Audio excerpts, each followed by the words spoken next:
มาส่งพี่น้องใต้แผ่นดินยาวค่ะมาพบญากันแทงวันหนึ่งวันในวันที่18เดือนธันวาคม2แห่ง20ค่ะปิดแล้วค่ะ2แห่ง1ปาก14นี่ทำกันในวันอาทิตย์เนี่ยเนาะข่าวยาม7:18 นาทีค่ะในเมืองตึกไทยก็มาพบญากันทางข่าวใจหนุ่มแทงปอกหนึ่งค่ะ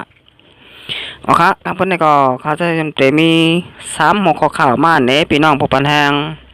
เฮาค่ะกว่าสำคัญแทงค่ะหัวข้อข่าวที่1ก็ซึกดับสึงใดอาเซียนSSA ซอยปอมเมกคนเมืองปัดเข้าและเอาเข้ากับในเมืองสันดอยสึงแต่เฮาค่ะหัวข้อข่าวที่2อาเซียนSSA ตอบรับเกี่ยวกับปฏิการเมืองสร้างข่าวหรือเนื้อเจเวงเมืองสัตว์ว่าไหนค่ะหัวข้อข่าวที่3อันนี้ก็เป็นข่าวลดกาผู้ส้นตุ้มปาติโฮเซอร์เบงหมู่เจตกน้ำเมาตาย4ก็แลมาเจ็บแทง3ก็ว่าไหนค่ะเอาค่ะก็นักฟุตซอลพี่น้องเจ้าค่ะเข้ามาโดยช่อง YouTube ขาใจหนุ่มสังวัดทุกเจ้าเนี่ยก็กดติดตามใบปันค่ะแล้วก็กดปันตีแห่งทางคำหนึ่งเป็นน้องเจ้าค่ะตีไรหันข่าวอันดังเปิ้นเย้าก็อันดังสุดค่ะมือรายการฟดต่างข่าวค่ะเอาค่ะก็ยินจำขอบใจถึงพี่น้องเจ้าค่ะเตียนเข้ามากดไลค์กดแชร์แล้วก็กดติดตามปันช่อง YouTube ข่าวใจหนุ่มอยู่กูคนค่ะเอาค่ะก็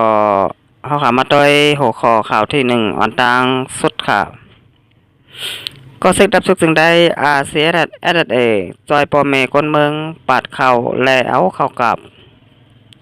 นางหือปอเตเปลี่ยนลองกั้มจอยแถมภาย1ตั้ง1นั่นเสียก็ซึกดับซึกจึงได้อาเซียน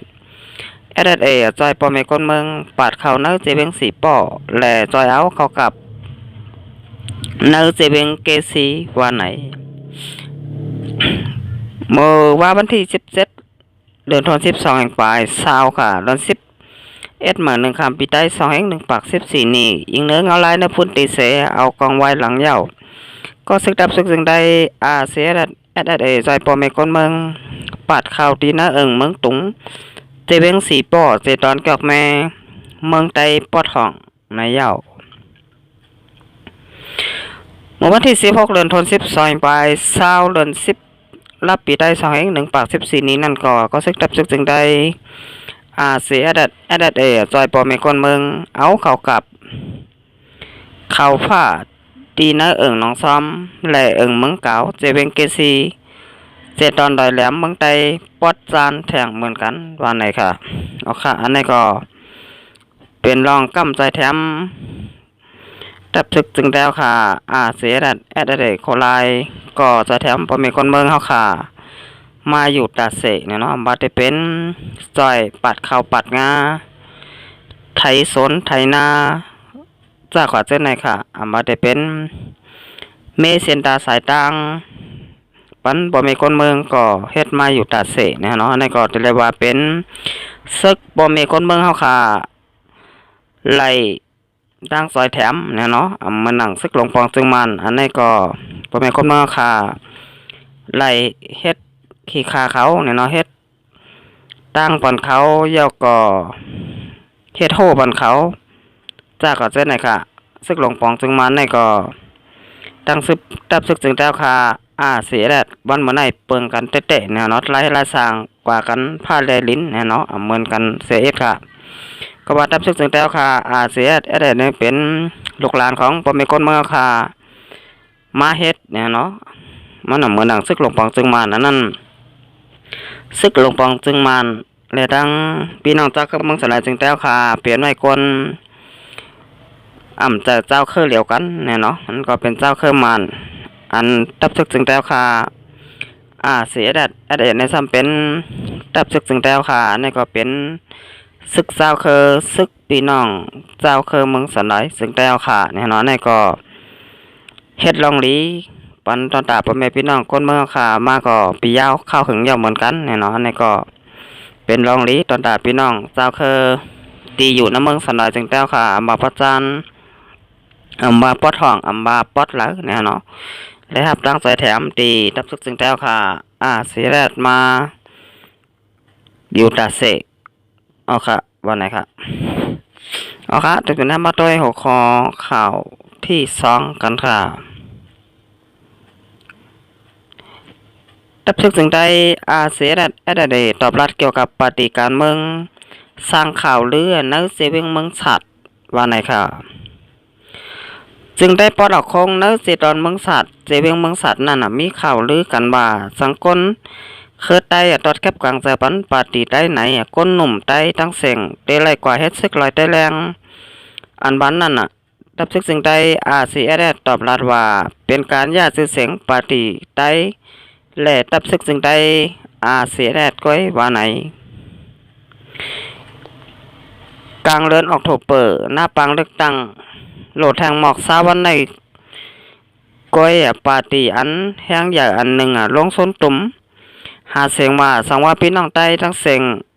เผอเสียมว่าปกกว่าตอดแคบกลางสายปันปาตีใต้ไหนจึงเตไลกว่าเฮ็ดซึกใต้ดับซึกจึงได้เสียแดดร้อยใต้แรงวันไหนเกี่ยวกับรองในของเสียขึ้นจึงได้ดับซึกจึงได้เสียแดดลาตีผู้ต่อยหักว่าร้องในเป็นการย่าจือเสียงปาตีใต้แหละดับซึกจึงได้เสียแดดก้อยลงปองจึงดังคอมมสินการเลือกตั้งหันพิษเหนือลอยใต้แรงก้อยว่าไหนเกี่ยวกับร้องในเสียใจคำอ่อนก้นเมืองสัตว์ลาดว่าเมื่อปังเลือกตั้งซอยปลาย15ป่นมานั่นปาตีใต้เฮาอำเป้เฮาขาก็นาเล็กปีในเฮาขาบนบาเตใส่ปันปาตีใต้ซ้ำมีข่าวว่าป้อปันเสียงปาตีใต้เตไลกว่าเฮ็ดซึกลอยใต้แรงไหนแลพ่อแม่ก้นเมืองเจิมหูสังก็ห้ามลุกเผามันแลเอาข่าวในใหญ่มานั่นขนาดว่าไหนนึกเจเวงเมืองสัตว์แหลกิ่งเจเวงเมืองกกเนอเวียงเมืองสัตว์ซ้ำมีบอกแม่สอนห้องปอกแม่สอนจานเวียงเหมือในกิ่งเจเวงเมืองกกซ้ำมีปอก1ต่อปอก3เดือนนั่นหัวมี27หลงหมู่บ้านมีอยู่3ปัก59วันไหนค่ะใจเกี่ยวอ่องผู้แทนสภาเจเมืองเขตเลือกตั้งหมาย1เจเวียงเมืองสัตว์ลาดว่าเพราะเฮาข่าวกับส้นตุ่มไหนป้อแม่ลูกอ่อนเขาว่าสุยาเปกว่าถ่อมพอสุกว่าถ่อมก็ตัดแคบกลางใจปันปฏิโหเสดได้ไหนสูเตไลกว่าเฮ็ดซึกได้เขาว่าลูกอ่อนเขาจึงไหนเฮาขาอะไรยินมาปอก2ปอกอยู่ว่าเขาเย้ากันก้อยเย้าในเสว่าลื่นในมาเฮาขาอะไรยินกันมานำยินมาหลายๆวันทับกันมาขาลองในว่าไหนเนื้อเจเบงเมืองสัตว์ในนอกเสเจ้าคือไตมีเจ้าคือลาหูเจ้าคือว่าเจ้าคืออาขา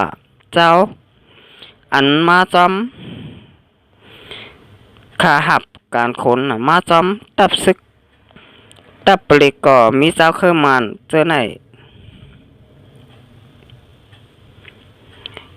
เกี่ยวกับข่าวฟังหรือหลังน่าจะเป็นเมืองสัตว์ในเสเจ้าซึกเคอผู้ขานปากตับซึกจึงได้เสียดัดลัดตีผู้ต่อยหักว่าปาฏิอันกว่าส้นตุ่มลัดจังนั้น1มันยาเสเลนาตาปาฏิไตอำคาเฮเปิ้นฮัดตอดแคบกลางใจปันปาฏิไต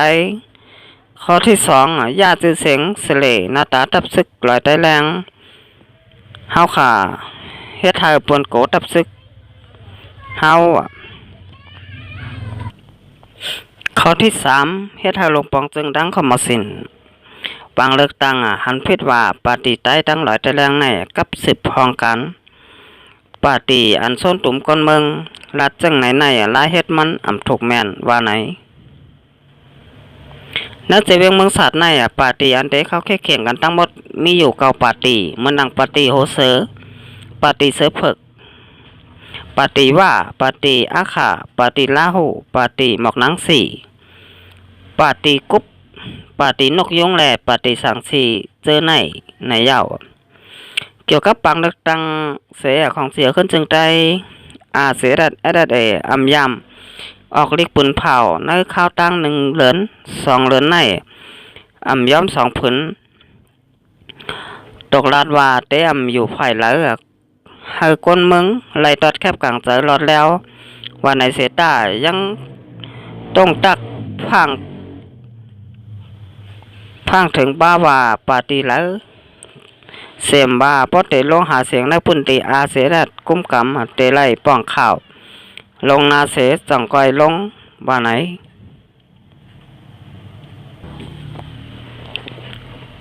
นาจุมลงลายมือกึดตึกตัวมึงปัดปืนNCA10 จุ่มนั่นมีตับซึกความตุ่มเจ้าจัดยางเผือกแกนอยู่จุ่มเดียวตกลัดถึงเจ้าเคยยางตั้งหลายแตกแรงว่าให้เจ้าจัดยางตอดแคบกังเสือกำแถมบันปาตียางเสียกอบกูส่วนได้เพ่งเป้งกว่ากำจันต่อพอมีส่วนจัดวานเมืองไล่หังขอเสียกำบาไหนเอาค่ะอันนี้ก็เกี่ยวกับไปลองเจ้าซุกเคอผู้ขานปากรับซึกจังแล้วค่ะเสียดัดเดตับซึกลอยใต้แรงเนี่ยเนาะก็ออกมาซับแรงแจงข่าวเนี่ยเราลองว่ามีปาตีใหญ่ปาตี1เนี่ยเนาะลงสุนตุ่มคนเมืองจีเนอร์จึงได้ปลดออกเมืองสัตว์ค่ะลาดว่าสังว่าพี่น้องแต้วค่ะเนื้อปังเลือกตั้งในใส่บันตัดแค่ปังใส่บันปาตีแต้วค่ะเพราะในจึงเตไลลูกหลานเตไลกว่าเฮ็ดซึกลอยใต้แรงอันบ้านนั้นเจอลองเตะเนี่ยเนาะอันนี้ก็เป็นข่าวปลอมก้อยเนี่ยเราเป็นข่าวใครมาญาติชื่อเสียงปาตีใต้เอาคาแลตับซึกจึงได้เอาคาเสียแดดก้อยเนาะอันนี้ก็ใจลองเต้มันเนี่ยเนาะก็ว่าปาตีใต้เอาคาเนี่ยก็เป็นปาตีจุ่ม1 ก้อยเนี่ยเนาะตับซึกจึงได้เอาคาเสียแดดเนี่ยก็เป็นตับซึกจุ่ม1เหมือนกันก้อยเนี่ยเนาะไรเกี่ยวข้องกันซังเนี่ยเนาะปาตีก็อยู่ไว้ทั้งปาตีเนี่ยเนาะตับซึกเนี่ยก็อยู่ไว้ทั้งก้อยเนี่ยในก็ไรเกี่ยวข้องกันเนี่ยเนาะตับซึกเคอผู้คานปากตับซึกจึงแล้วค่ะเสียแดดเนี่ยเนาะก็ออกมาซับแรงแจงข่าวนี้ที่ผู้สื่อข่าวผู้ต่อยฮอกเนี่ยเนาะให้พี่น้องแต้วค่ะปอไหลโหลองเปลี่ยนเต้มีเต้เนี่ยเนาะอันนี้ก็อย่าไปตกเจอยาก็ไม่เจอเนี่ยเนาะพี่น้องแต้วค่ะเตะตอดแคบกลางเจอปันปาตีแต้วค่ะเนี่ยก็ใครตอดปันปากเ%ก็อะไรค่ะโดนไล่ก่อยเฮ็ดซึกตีหลายแต่แรงแน่นอนนี่ก็การเตะก่อยเฮ็ดซึกอันมันนั่นอยู่ตีใจเข้าคาก้อยเนี่ยเนาะสมมติค่ะใครกว่าใครเฮ็ดเนี่ยก็เปิ้นก็จางเฮ็ดถือเนี่ยเนาะสมมติค่ะหักเจอจัดเลยวันเมืองใครหับกันเจอจัดวันเมืองเนี่ยก็อันนี้ก็อยู่ตีตัวคาก้อยเนี่ยเนาะนี่ก็มีเผอมา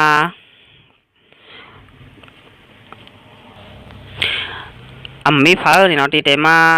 ตีมังยับเฮาคากว่าอะไรง่ายๆเนาะสมมติเฮาคาป้าบัสนาป้าเจอเด็กใครเฮ็ดเนี่ยเนาะสมมติมาตีมังยับกว่าในเฮาคาใครเฮ็ดเนี่ยก็มันก็เตเป็นพ้นดีสังนะเนาะเอาค่ะอันนี้ก็ให้ฝากถึงพี่น้องแล้วค่ะตีอยู่ไว้ในเมืองจึงใจปดออกคงเนี่ยเนาะเมืองฉัดเนี่ยเนาะข่าวตีว่าพดตัดแคบกลางเซบันปาตีแต้วค่ะปาตีโฮเซอร์ตีอะไรกว่าเฮ็ดซึกตีหลายแต่แรงอันบ้านนั่นใจลองเตะเนี่ยเนาะเป็นข่าวใครมาญาติชื่อเสียงปาตีแต้วค่ะแลตับซึกจึงแต้วค่ะเสียแดดหลายแต่แรงก้อยเนี่ยนี่ก็จะซึกเคอผู้ขานปากตับซึกจึงแต้วค่ะเสียแดดออกมาซับแรงแจงข่าวในไว้เสื่องไหนแน่นอนนี่ก็เป็นข่าวตีมีปาตีใหญ่ปาตี1เนี่ยเนาะตีลงสตุ่มก้นเมืองเสียแลลาดว่าสังวาพี่น้องแต้วค่ะตอดแคบกลางใจปันปาตีแต้วค่ะปาตีโฮเซอร์เนี่ยลูกหลานตีอะไรก่อยให้ซึกตีลอยได้แรงอันบ้านนั้นใจลองเตะเนี่ยเนาะก็ว่าตับซึกซึ่งแต้วค่ะ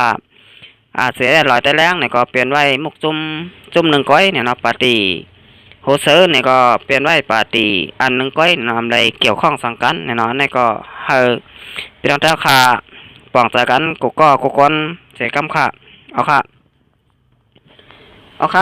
สืบเสร็จแล้วคำมาต้อยหัวข้อข่าวที่3เนี่ยเนาะนี่ก็เป็นข่าวเป็นนั้นนี่มองใจจอมเต้ค่ะเมื่อในวันที่18เดือนธันวาคม12เองเช้าค่ะรถกาผู้ชนตุ้มปาร์ตี้โฮเซอร์เวงหมู่เจตกน้ำเมาตาย4ก็เลยมาเจ็บแทง3ก็วันไหนเนี่ยเนาะนี่ก็มองใจจอมเต้ค่ะพี่น้องเจ้าคือในเมืองสนายจึงแต้วค่ะเนี่ยเนาะเป็นผู้ชนตุ้มเนี่ยในปาร์ตี้โฮเซอร์ค่ะเนี่ยเนาะอันนี้ก็เป็นไหลลูกตายกว่า4ก็ย่อก็มาเจ็บ3ก็เนี่ยเนาะก็ว่ารถกาไหลตกน้ำกว่าน้ำเมาเจเบงหมูเจวันไหนค่ะเอาค่ะอันนี้ก็เป็นข่าวต้นตาวันเมื่อไหนเนี่ยเนาะเอาค่ะอันนี้ก็มองเจอซ้อมเต้ๆค่ะพี่น้องแต่ค่ะเตียนไหลลูกหายตายกว่านะเนาะเดี๋ยวก็พี่น้องแต่ค่ะเตียนไหลหับหมัดเจ็บก็เฮาจะหายเจียวแขนไวๆค่ะอันนี้ก็ปัญหาเจออยู่ค่ะเอาค่ะอันนี้ก็ดีมองแต่จอมเตะค่ะเตียนผู้ซ่อนตุ้มปฏิแต้วค่ะไหลลูกหายตายกว่าเนี่ยเนาะก็บ่าปังเลือกตั้งเนี่ยก็เตมาถึงอยู่เต้ๆอย่างเนี่ยเนาะเดือข้าวยามหมอก20 วันปลายก้อยเนี่ยเนาะเอาค่ะเป็นที่มองใจอยู่ทางรองหนึ่งก่อนในเมืองสนามจึงแต้วค่ะ23เจเวงเนี่ยเนาะตีข้อมเสียนปังเลือกตั้งอำปันจะเทศปังเลือกตั้งปอกกำไหนเนี่ยเนาะก็ว่าซึกมานเขาแหละลงปองจึงมันเนี่ยก็ไล่หันถึงลองพี่น้องแต่ค่ะไล่พร้อมโฮมกันเหมือนหนังเจเวงจอกแม่เกาหลีเจเวงเมืองกึ่งจากกว่าเจ้าไหนค่ะก็ว่าพี่น้องแต่ค่ะไล่ออกมาในกลางเสือตั้งนำย่อเขาตั้งหลายค่ะซึกมานเขาแล่ลงปองจึงมันเนี่ยก็ไล่หูหันว่าสังว่าปันจะเทศปังเลือกตั้งเนี่ยก็เขาได้สร้างตกซุมปาติแต้วค่ะอำห่างกับในแรกเขาก็ตกซุมเสเย่าก็ออกมาให้กรมสินปังเลือกตั้งเนี่ยเนาะออกมาปืนเผาอำปันเมืองแต้วค่ะเนี่ยเนาะ23เจเวงได้จะเทศปังเลือกตั้ง20ปอกกำไหนค่ะอันนี้ก็เป็นนั้นข่าวหลีมองใจอยู่แทงลองหนึ่งบ้านไหนค่ะเอาค่ะแต่ว่ามันไม่ได้ค่ะใจหนุ่มแต่ย้อนกึดแล้วไว้ก่อนค่ะส่งไกมาพบมังยากันแทงวันนาแทงค่ะ